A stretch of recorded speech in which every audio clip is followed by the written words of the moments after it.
नमस्कार, मी किरण. India TV न्यूजच्या bulletin मध्ये आपले स्वागत. पाहूयात शहरातील काही ठळक घडामोडी. कल्याणच्या नॅशनल उर्दू हायस्कूल मध्ये ठाणे पोलीस आयुक्तालय, ठाणे शहर परिमंडळ 3 कल्याण यांच्या मार्फत अंमली पदार्थ विरोधी जनजागृती पंधरवडा 2017 चे आयोजन करण्यात आले होते. समाजात शालेय विद्यार्थ्यांकडून सुद्धा मोठ्या प्रमाणात अंमली पदार्थांचे सेवन केले जाते आणि म्हणूनच अंमली पदार्थ त्यांचे सेवन मुलांचे आयुष्य कसे नष्ट करू शकते आणि ते शरीराला किती हानिकारक आहे हे सांगण्यासाठी या कार्यक्रमाचे आयोजन करण्यात आले होते. या कार्यक्रमाला दिशा फाउंडेशन आणि अंजुमन फाउंडेशनचे सदस्य उपस्थित होते. त्यांनी सुद्धा विद्यार्थ्यांना व्यसनमुक्तीबाबत मार्गदर्शन केले. तसेच त्यांनी आतापर्यंत किती मुलांना या संकटातून वाचवले आहे हे सांगितले.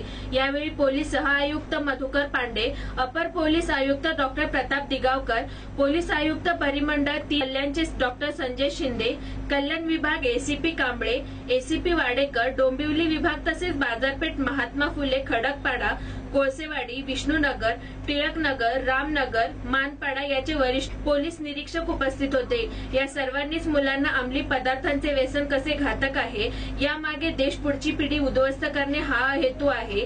तर आपण याला बळी नाही पडले पाहिजे. हे आयुष्य शिकून मातृभूमीसाठी काहीतरी करून दाखवण्याचे आहे असे सांगितले. तसेच शाळेतल्या 1000च्या वर विद्यार्थी यावेळी उपस्थित होते आणि सगळ्यांनी अंमली पदार्थांचे सेवन करणार नाही आणि कोणाला करूही देणार नाही अशी शपथ घेतली. कल्याणच्या नॅशनल उर्दू हायस्कूलचे मुख्याध्यापक अब्दुल्ला सर, शाळेचे chairman Shamim sir, Natif Khan, Salim sir यांनी सुद्धा उपस्थित पाहुण्यांना आम्ही या अंमली पदार्थ व्यसनमुक्ती जनजागृतीमध्ये आपल्याला सहकार्य करू, तसेच समाजात जनजागृती करण्यास सहभाग देखील घेऊ असे सांगितले.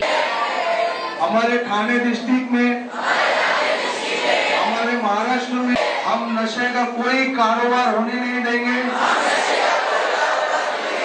और हम अवेयरनेस के लिए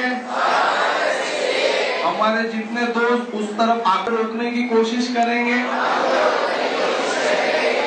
तो जय हिंद, जय महाराष्ट्र.